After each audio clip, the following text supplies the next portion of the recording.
ಇನ್ನೂ ಕೂಡ ನರಿಬುದ್ಧಿಯನ್ನ ಬಿಟ್ಟಿಲ್ಲ ಪಾಪಿ ಪಾಕಿಸ್ತಾನ. ಸತತ 9ನೇ ದಿನ ಇವತ್ತು ಕೂಡ ಅಪ್ರಚೋದಿತ ಗುಂಡಿನ ದಾಳಿ.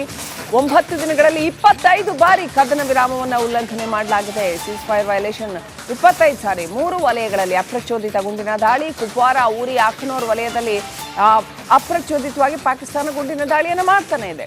ಪಾಕ್ಗೆ ದಿಟ್ಟ ಉತ್ತರ ನೀಡಿದೆ ಇಂಡಿಯನ್ ಆರ್ಮಿ. ಅಫ್ಕೋರ್ಸ್ ಖಂಡಿತವಾಗ್ಲೂ ಇಂಡಿಯನ್ ಆರ್ಮಿ ದಿಟ್ಟ ಉತ್ತರವನ್ನು ಕೊಡುತ್ತೆ. ಆದರೆ ಇಷ್ಟೆಲ್ಲ ಹರಿದು ಹೈಲಾಗಿದ್ರೂ ಕೂಡ ಪರಿಸ್ಥಿತಿ ಪಾಕಿಸ್ತಾನ ಯಾಕೆ ಈ ರೀತಿ ಸೀಸ್ ಫೈರ್ ವೈಲೇಷನ್ ಮಾಡ್ತಾನೆ ಇದೆ ಅನ್ನುವಂಥದ್ದು ಮಾತ್ರ ನಿಜಕ್ಕೂ $1 million ಕ್ವೆಶ್ಚನ್ ಅನಿಸ್ತಾ ಇದೆ. ಎಲ್ಲೋ ಅದು ವರ್ಕೌಟ್ ಆಗುತ್ತೆ ಇಲ್ಲ ಅಂತ ಟೆಸ್ಟ್ ಮಾಡ್ತಾ ಇದ್ರು ಅಂತ ಅನಿಸ್ತಾ ಇದೆ. ಅದು ಏನಾದರೂ ಬ್ಲಾಸ್ಟ್ ಆಗುತ್ತಾ ಇಲ್ವಾ ಅಂತ. ಯಾಕಂತ ಹೇಳಿದ್ರೆ ಪದೇ ಪದೇ ಉಲ್ಲಂಘನೆ ಮಾಡ್ತಾ ಇದ್ರು ಅಂತ ಹೇಳಿದ್ರೆ ಅಷ್ಟೇ ಅಲ್ಲ, ಯಾವಾಗ್ಲೂ almost even all through the year ಅಲ್ಲಿ ಸೈನಿಕರನ್ನ ಮಾತನಾಡಿಸಿದ್ರೆ ಗೊತ್ತಾಗುತ್ತೆ. ಶ್ರೀನಗರದ ಮಿಲಿಟರಿ ಆಫೀಸರ್ಸ್ ಎಲ್ಲ ಆಫ್ ದ ರೆಕಾರ್ಡ್ ಹೇಳ್ತಾ ಇರ್ತಾರೆ, ಸಿಕ್ಕಾಪಟ್ಟೆ ಸೀಸ್ ಫೈರ್ ವೈಲೇಷನ್ಸ್ ಆಗ್ತಾ ಇರುತ್ತೆ. ಭಾರತ ಅದನ್ನ ಬಹಳ ಗಂಭೀರವಾಗಿ ತಗೊಳ್ಳೋದಿಲ್ಲ, ಬದಲಾಗಿ ಅದಕ್ಕೆ ಏನು ಉತ್ತರ ಕೊಟ್ಟಿರ್ತಾರೆ. Otherwise all through the year ನೀವು ಈ ಸೀಸ್ ಫೈರ್ ವೈಲೇಷನ್ಸ್ ನೋಡ್ತಾ ಇರ್ತೀವಿ.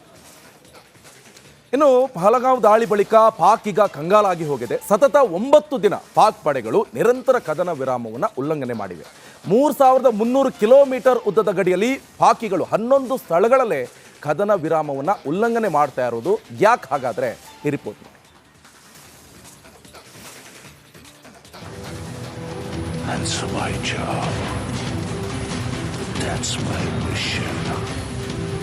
That's my problem. 10 ದಿನದಿಂದ ಪಾಕ್ ಅಪ್ರಚೋದಿತ ದಾಳಿ. ಭಾರತದ ಒಂದೇ ಏಟಿಗೆ ಎಲ್ಲವೂ ಉಡೀಸ್.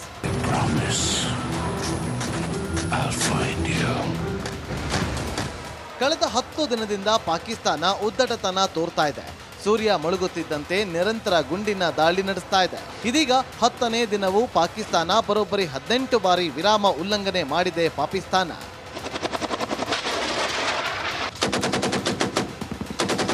ಪಾಕಿಸ್ತಾನ ಅಪ್ರಚೋದಿತ ಗುಂಡಿನ ದಾಳಿ ನಡೆಸ್ತಾ ಇದ್ರೆ ಭಾರತವೇನು ಸುಮ್ಮನೆ ಕೂತಿಲ್ಲ. ಪಾಕ್ಗೆ ಭಾರತೀಯ ಸೇನೆ ತಕ್ಕ ಪ್ರತ್ಯುತ್ತರ ನೀಡ್ತಾ ಇದೆ. ನಿನ್ನೆ ಕೂಡ ಪಾಕಿಸ್ತಾನ ಸುಖಾಸುಮ್ಮನೆ ಗುಂಡು ಮಳೆಗೈದಿದೆ.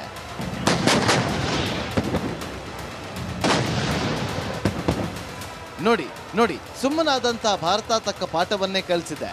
ಸೇನೆ ಆರ್ಭಟಕ್ಕೆ ಪಾಕ್ನ ಪೋಸ್ಟ್ಗಳು ಚಿಂದಿಯಾಗಿದೆ. ಅಪ್ರಚೋದಿತ ಗುಂಡಿನ ದಾಳಿ ನಡೆಸಿ ಪಾಕ್ ಪೆಟ್ಟು ತಿಂದಿದೆ.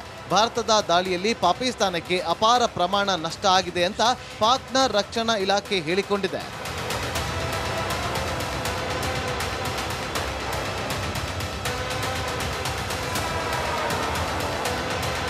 ಪಾಕಿಸ್ತಾನಕ್ಕೆ ಗುಂಡಿನ ಮಳೆ ಸುರಿಸಲು ಸುಲಭವಾದ ಗಡಿಗಳಿವೆ. ಇಲ್ಲಿ ಮಾತ್ರ ಪಾಕ್ ತನ್ನ ಹೆಡೆ ಬಿಚ್ಚುತ್ತೆ. ಹಾಗಾದ್ರೆ ಈ ಸ್ಥಳಗಳು ಯಾವುದು ಅಂತ ನೋಡೋದಾದ್ರೆ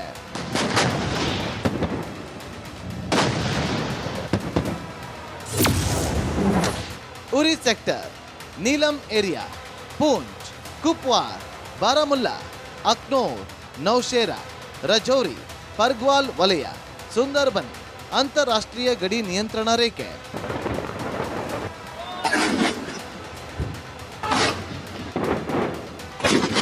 ಈ ಭಾಗದಲ್ಲಿ ಬರೋಬ್ಬರಿ ಪಾಕ್ 18ಕ್ಕೂ ಹೆಚ್ಚು ಬಾರಿ ಕದನ ವಿರಾಮ ಉಲ್ಲಂಘಿಸಿದೆ.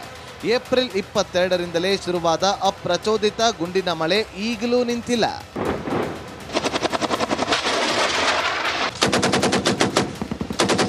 ಭಾರತವನ್ನ ಕೆಣಕಿ ಉಳಿಯಲು ಸಾಧ್ಯನಾ? No way.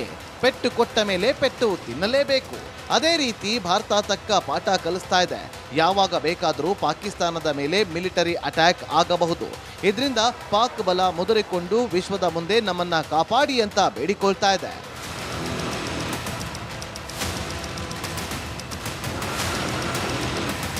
Bureau report, republic Kannada. All right. Jammu Kashmir ಮೊದಲೇ ಅಲ್ಲಿ ಸ್ವಲ್ಪ ಪ್ರಕ್ಷುಬ್ಧ ಪರಿಸ್ಥಿತಿ, ಈಗಂತೂ ಖಂಡಿತವಾಗ್ಲೂ ಸಿಕ್ಕಾಪಟ್ಟೆ ಟೆನ್ಷನ್ ಎಸ್ಕಲೇಟ್ ಆಗಿರ್ತಕ್ಕಂಥದ್ದು. ಅದು ಒಂದು ರೀತಿಯಲ್ಲಿ ಒಳಗೊಳಗೆ ಕುದಿತಾ ಇರ್ತಕ್ಕಂಥ ಒಂದು ಜಾಗ. ನಮ್ಮ ಸಹೋದ್ಯೋಗಿ ರಂಜಿತ್ ಚಿರಿಯಾರ್ ಅಲ್ಲಿಂದ ಲೈವ್ ಕನೆಕ್ಟ್ ಆಗಿದ್ದಾರೆ. ರಂಜಿತ್, ಕಳೆದ ಹಲವು ದಿನಗಳಿಂದ 7-8 ದಿನಗಳಿಂದ ನೀವು ಅಲ್ಲಿಂದ ರಿಪೋರ್ಟಿಂಗ್ ಮಾಡ್ತಾ ಇದ್ದೀರಾ. ಇವತ್ತು ಹೇಗಿದೆ ಪರಿಸ್ಥಿತಿ ಅಲ್ಲಿ? ಜೊತೆಗೆ ಈ ಸೀಸ್ ಫೈರ್ ವೈಲೇಷನ್ಸ್ ಆದಾಗ ರಂಜಿತ್, ಅಲ್ಲಿ ಮಿಲಿಟರಿಯ ರಿಯಾಕ್ಷನ್ಸ್ ಹೇಗಿರುತ್ತೆ, ಮತ್ತು ಅಲ್ಲಿ ಸ್ಥಳೀಯರ ರಿಯಾಕ್ಷನ್ಸ್ ಹೇಗಿರುತ್ತೆ? ಆಮೇಲೆ ಬಂಕರ್ಗಳು ಮತ್ತು ಅಕಸ್ಮಾತ್ ವಾರ್ಲೈಕ್ ಸಿಚುವೇಶನ್ ಈಗ ಇದೆ, ಜೊತೆಗೆ ಏನಾದರೂ ಅಟ್ಯಾಕ್ಸ್ ಆದರೆ, ಆ ಕಡೆಯಿಂದ ಅಟ್ಯಾಕ್ಸ್ ಆದರೆ ಅಥವಾ ಇಲ್ಲಿಂದ ಆರ್ಮಿ ಮೂವ್ಮೆಂಟ್ ಶುರುವಾದರೆ ಅಲ್ಲಿನ ಸ್ಥಳೀಯ ನಾಗರಿಕರನ್ನ ಸಂಪೂರ್ಣ ಏನಾದರೂ ಈ ಕಡೆ ಸ್ಥಳಾಂತರ ಮಾಡ್ತಾರಾ ಅಥವಾ ಏನು ಪ್ಲಾನಿಂಗ್ ಏನಿದೆ, ಈಗ ಕರೆಂಟ್ಲಿ ಏನು ನಡೀತಾ ಇದೆ ರಂಜಿತ್? ಶ್ರೀಲಕ್ಷ್ಮಿ ನೋಡಿ, ನಿರಂತರವಾಗಿ ಸುಮಾರು 9ನೇ ದಿನ 25 ಬಾರಿ ಅಲ್ಲಿ ಕದನ ವಿರಾಮ ಉಲ್ಲಂಘನೆಯಾಗಿ ಪಾಕಿಸ್ತಾನ ಭಾರತದ ಗಡಿಯಲ್ಲಿ ನಿರಂತರವಾಗಿ ಅಪ್ರಚೋದಿತ ಗುಂಡಿನ ದಾಳಿಯನ್ನು ಮಾಡಿದೆ. ಉರಿ, ಅಕ್ನೋರ್ ಸೇರಿದಂತೆ ಪೂಂಚ್ ಕೆಲವು ಭಾರತದ ಗಡಿ ಇದ್ದವಲ್ಲ, LOCಯಲ್ಲಿ ನಿರಂತರವಾಗಿ ಪಾಕಿಸ್ತಾನ ಅಪ್ರಚೋದಿತ ಗುಂಡಿನ ದಾಳಿಯನ್ನು ಮಾಡ್ತಾ ಇದೆ. ಭಾರತದ DMGO ಪಾಕಿಸ್ತಾನದ DMGOಗೆ ಸ್ಪಷ್ಟವಾಗಿ ಹೇಳಿದ್ದಾರೆ, ನೋಡಿ ಕದನ ವಿರಾಮವನ್ನು ಉಲ್ಲಂಘನೆ ಮಾಡ್ತಾ ಇದ್ದೀರಿ, ನಿಮಗೆ ಎಚ್ಚರಿಕೆಯನ್ನು ಕೊಡ್ತಾ ಇದ್ದೀವಿ, ಯಾವುದೇ ಕಾರಣಕ್ಕೂ ಕೂಡ ನಾವು ಸಹಿಸೋದಿಲ್ಲ ಅನ್ನೋದನ್ನ ಹೇಳ್ತಾ ಇದ್ದಾರೆ. ನೋಡಿ, ನಾನು ನಿಂತಿರೋದು ಕೂಡ ಈಗ ಗಡಿಯಲ್ಲೇ, ಭಾರತ ಮತ್ತು ಪಾಕಿಸ್ತಾನದ ಗಡಿಯಲ್ಲೇ ನಾನು ನಿಂತ್ಕೊಂಡಿದ್ದೀನಿ. ನಮಗೆ ಕೆಲವು ಆ ಡೀಪ್ ಗಡಿ ಹತ್ರ ಹೋಗೋದಕ್ಕೆ ನಮಗೆ ಪಾಸಿಬಲ್ ಇಲ್ಲ. ಯಾಕಂತ ಹೇಳಿದರೆ ಇದೇ ಜಾಗದಲ್ಲಿ ರಾತ್ರಿ ಎಲ್ಲವೂ ಕೂಡ ಗುಂಡಿನ ಚಕಮಕಿ ಆಗಿತ್ತು. ನೀವು ಹೇಳಿದ್ರಲ್ಲ, ಆ ಗಡಿ ಗ್ರಾಮದ ಜನರನ್ನು ಏನು ಮಾಡ್ತಾರೆ ಅಂತ ಹೇಳಿ ನೋಡಿ, ಆರ್ಮಿ ಭಾಳ ಸ್ಪಷ್ಟವಾಗಿ ಹೇಳಿದೆ ಶ್ರೀಲಕ್ಷ್ಮಿ. ನೋಡಿ, ನನ್ನ ಹಿಂದ್ಗಡೆ ಕಾಣಿಸ್ತಾ ಇದೆಯಲ್ಲ, ಅಲ್ಲಿ ಮನೆಗಳಿದ್ದಾವೆ, ಅದ್ರ ಜೊತೆಗೆಲ್ಲವೂ ಕೂಡ ಫಾರೆಸ್ಟ್, ಜಂಗಲ್ ಏರಿಯಾ. ಈ ಜಂಗಲ್ ಏರಿಯಾದಲ್ಲಿ 24 ಇನ್ನೂ ಕೂಡ ನರಿಬುದ್ಧಿಯನ್ನ ಬಿಟ್ಟಿಲ್ಲ ಪಾಪಿ ಪಾಕಿಸ್ತಾನ. ಸತತ 9ನೇ ದಿನ ಇವತ್ತು ಕೂಡ ಅಪ್ರಚೋದಿತ ಗುಂಡಿನ ದಾಳಿ.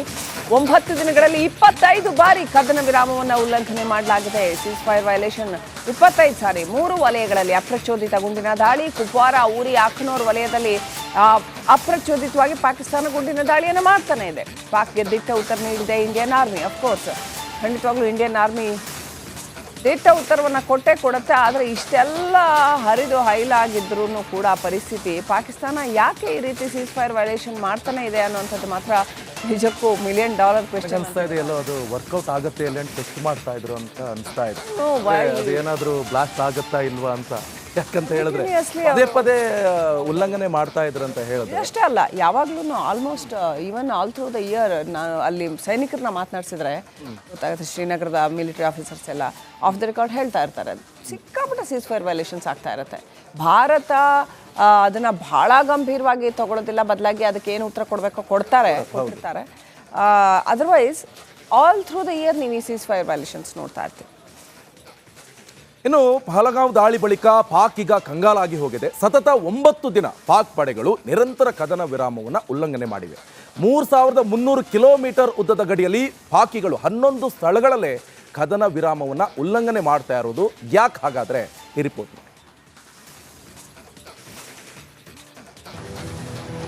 Answer my job.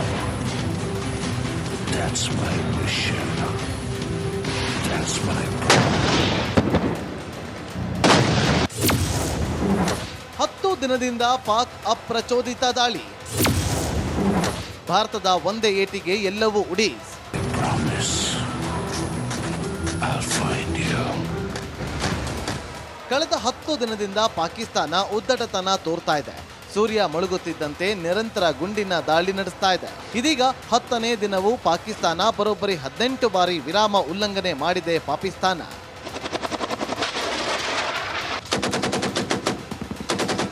ಪಾಕಿಸ್ತಾನ ಅಪ್ರಚೋದಿತ ಗುಂಡಿನ ದಾಳಿ ನಡೆಸ್ತಾ ಇದ್ರೆ ಭಾರತವೇನು ಸುಮ್ಮನೆ ಕೂತಿಲ್ಲ. ಪಾಕ್ಗೆ ಭಾರತೀಯ ಸೇನೆ ತಕ್ಕ ಪ್ರತ್ಯುತ್ತರ ನೀಡ್ತಾ ಇದೆ. ನಿನ್ನೆ ಕೂಡ ಪಾಕಿಸ್ತಾನ ಸುಖಾಸುಮ್ಮನೆ ಗುಂಡು ಮಳೆಗೈದಿದೆ.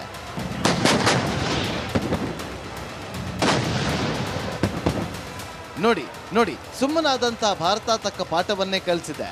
ಸೇನೆ ಆರ್ಭಟಕ್ಕೆ ಪಾಕ್ನ ಪೋಸ್ಟ್ಗಳು ಚಿಂದಿಯಾಗಿದೆ. ಅಪ್ರಚೋದಿತ ಗುಂಡಿನ ದಾಳಿ ನಡೆಸಿ ಪಾಕ್ ಪೆಟ್ಟು ತಿಂದಿದೆ.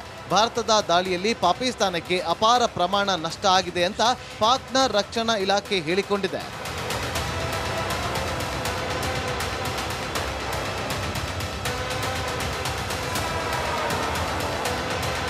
ಪಾಕಿಸ್ತಾನಕ್ಕೆ ಗುಂಡಿನ ಮಳೆ ಸುರಿಸಲು ಸುಲಭವಾದ ಗಡಿಗಳಿವೆ.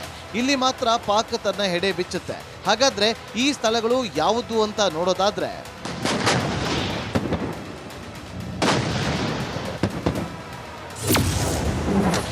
ಉರಿ ಸೆಕ್ಟರ್, ನೀಲಂ ಏರಿಯಾ, ಪೂಂಚ್, ಕುಪ್ವಾರ್, ಬಾರಾಮುಲ್ಲಾ, ಅಕ್ನೋರ್, ನೌಶೇರಾ, ರಜೌರಿ, ಪರ್ಗ್ವಾಲ್ ವಲಯ, ಸುಂದರ್ಬನ್, ಅಂತಾರಾಷ್ಟ್ರೀಯ ಗಡಿ ನಿಯಂತ್ರಣ ರೇಖೆ.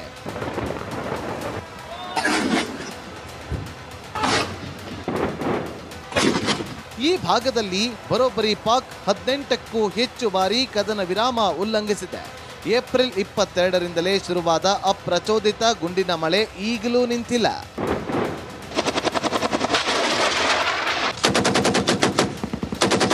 ಭಾರತವನ್ನ ಕೆಣಕಿ ಉಳಿಯಲು ಸಾಧ್ಯನಾ? No way. ಪೆಟ್ಟು ಕೊಟ್ಟ ಮೇಲೆ ಪೆಟ್ಟು ತಿನ್ನಲೇಬೇಕು. ಅದೇ ರೀತಿ ಭಾರತ ತಕ್ಕ ಪಾಠ ಕಲಿಸ್ತಾ ಇದೆ. ಯಾವಾಗ ಬೇಕಾದರೂ ಪಾಕಿಸ್ತಾನದ ಮೇಲೆ ಮಿಲಿಟರಿ ಅಟ್ಯಾಕ್ ಆಗಬಹುದು. ಇದರಿಂದ ಪಾಕ್ ಬಲ ಮುದುರಿಕೊಂಡು ವಿಶ್ವದ ಮುಂದೆ ನಮ್ಮನ್ನ ಕಾಪಾಡಿ ಅಂತ ಬೇಡಿಕೊಳ್ತಾ ಇದೆ.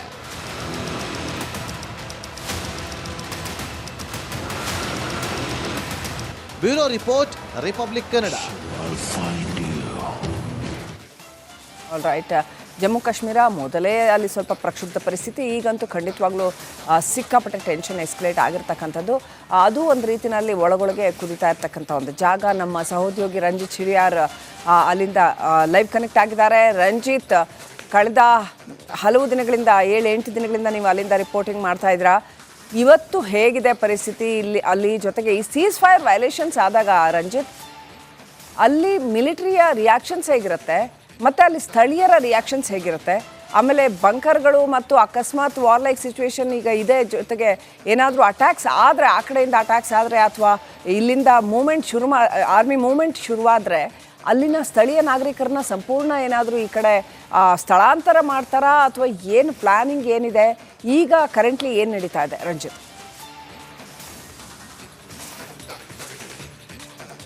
ಶ್ರೀಲಕ್ಷ್ಮಿ, ನೋಡಿ, ನಿರಂತರವಾಗಿ ಸುಮಾರು 9ನೇ ದಿನ 25 ಬಾರಿ ಅಲ್ಲಿ ಕದನ ವಿರಾಮ ಉಲ್ಲಂಘನೆಯಾಗಿ ಪಾಕಿಸ್ತಾನ ಭಾರತದ ಗಡಿಯಲ್ಲಿ ನಿರಂತರವಾಗಿ ಅಪ್ರಚೋದಿತ ಗುಂಡಿನ ದಾಳಿಯನ್ನು ಮಾಡಿದೆ.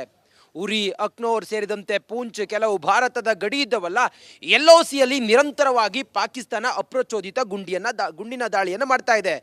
ಭಾರತದ DMGO ಪಾಕಿಸ್ತಾನದ DMGOಗೆ ಸ್ಪಷ್ಟವಾಗಿ ಹೇಳಿದ್ದಾರೆ, ನೋಡಿ, ಕದನ ವಿರಾಮವನ್ನು ಉಲ್ಲಂಘನೆ ಮಾಡ್ತಾ ಇದ್ದೀರಿ, ನಿಮಗೆ ಎಚ್ಚರಿಕೆಯನ್ನು ಕೊಡ್ತಾ ಇದ್ದೀವಿ, ಯಾವುದೇ ಕಾರಣಕ್ಕೂ ಕೂಡ ನಾವು ಸಹಿಸೋದಿಲ್ಲ ಅನ್ನೋದನ್ನ ಹೇಳ್ತಾ ಇದ್ದಾರೆ. ನೋಡಿ, ನಾನು ನಿಂತಿರೋದು ಕೂಡ ಈಗ ಗಡಿಯಲ್ಲೇ.